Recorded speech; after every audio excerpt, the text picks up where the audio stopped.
There's over 30 miles of paved bike paths in Wood River Valley and hundreds more of dirt single track. But what about the short trips around town when you may not have your own bike? Our next project offers a fun and healthy solution. Our motor vehicles are a personal convenience, but a change in tactics might bring about many benefits. Short trips and errands might be done more efficiently by bike.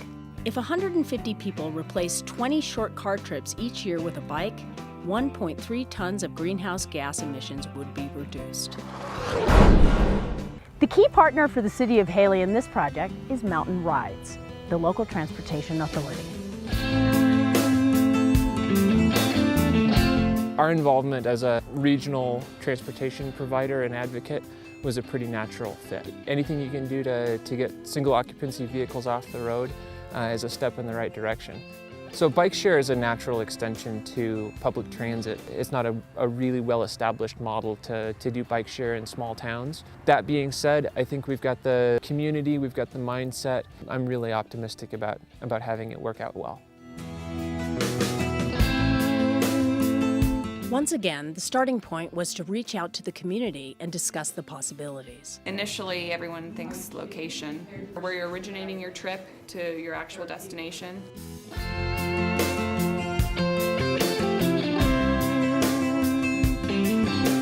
Run to the post office or to go into town to pick up lunch. Go to the library maybe, back over to CSI. I shop and pick up a few groceries at Atkinson's on my way home. I would love to ride my bike to work, but a lot of times that's just not going to happen. Do you see checking out a BikeShare bike for one of those trips instead of hopping on yours? Yeah, I would see it mostly for short trips. It seems safe. It doesn't, it's like it makes more sense maybe coming from your company. Baskets, I think, would be really crucial. They're going to bring it right back. They're going on their lunch break or they're going to a someone meeting. nearby could somebody from Marketron could come to Lanchester and use a bike and bring it back, Right. Armed with community input, City and Mountain Ride staff then explored the town to determine how and where bikes might be stationed. I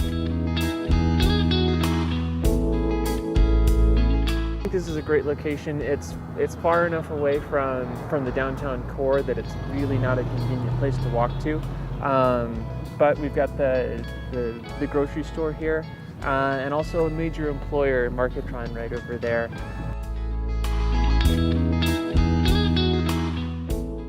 So there's a lot of traffic that sort of converges at this location, especially when you factor in the park and ride facility. There's a potential drawback to this site is that it may not be quite as visible as something on Main Street.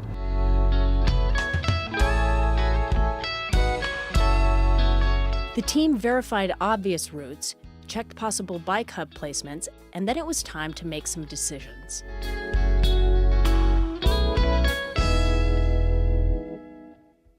Bike sharing's really gone through an evolution over the years. It started with bikes just being distributed around town that people could just grab and use. And even here in Ketchum, in the Wood River Valley, it was tried. We had a fleet of bikes, but they were neglected, they were abused, they were stolen, they were lost, they were vandalized. So the Europeans really took on how to do it in a new model. Let's use technology to build in accountability, build in some way for folks to use the bikes but be economically tied to it as well. That model then, in the last few years, has really taken off in the US. We started researching Denver. Denver launched a big program.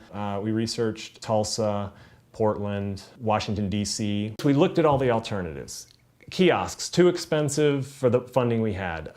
Putting together our own technology and trying to piece together lock technology with existing bikes was too complex for what we could take on. And at about that same time, stumbled upon a company called Social Bicycles that was really looking at bike share in a totally different way. They had built the technology into the bike itself. So the lock technology with GPS, cellular connection, a really strong app and website that tied it all together. They had lined up 3 different opportunities. One was a college campus in Buffalo, New York. The other was a workplace campus at San Francisco International Airport.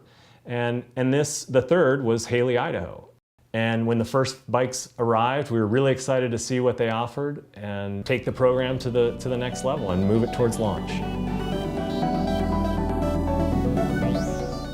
instead of having smart racks and having all that technology on the rack, why don't we have smart bikes and put all the technology on the bike? And so we designed an integrated locking system that's part of the bike that works with regular bike racks. When you click the rent bike, it will transmit your PIN code down to the lock. They'll then enter their PIN code into the keypad interface, press enter, and the lock is released. So then you can take out this U-bar, stash it in this position here. Now I've got the bike and it's for me to use. Exactly.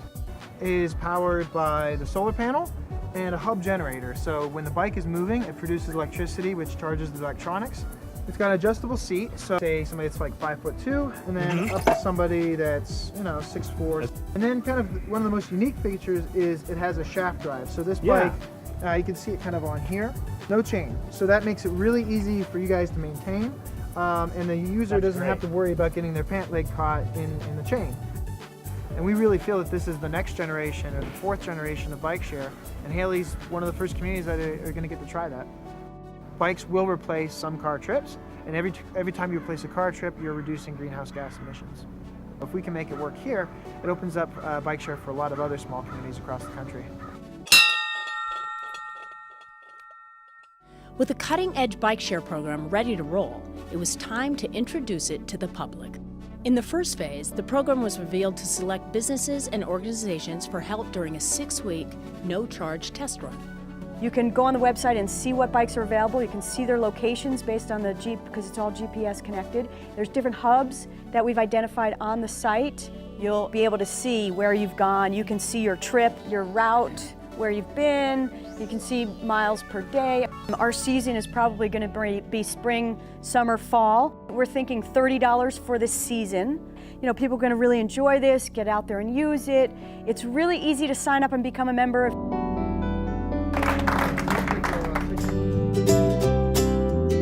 In the second phase, the BikeShare program was marketed to the general public. In a community the size of Hailey, all trips are within an almost 2-mile radius. This program will help replace short vehicle hops, serve visitors, commuters, and promote downtown business patronage. We've come a long way since a Schwinn Varsity was considered a cool thing.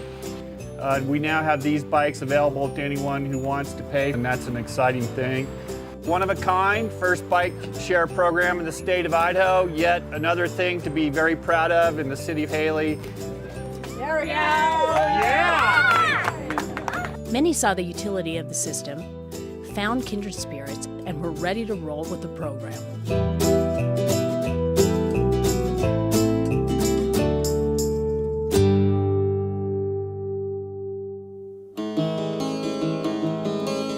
With 18 bikes in place and the summer in full bloom, 5B BikeShare was an immediate success.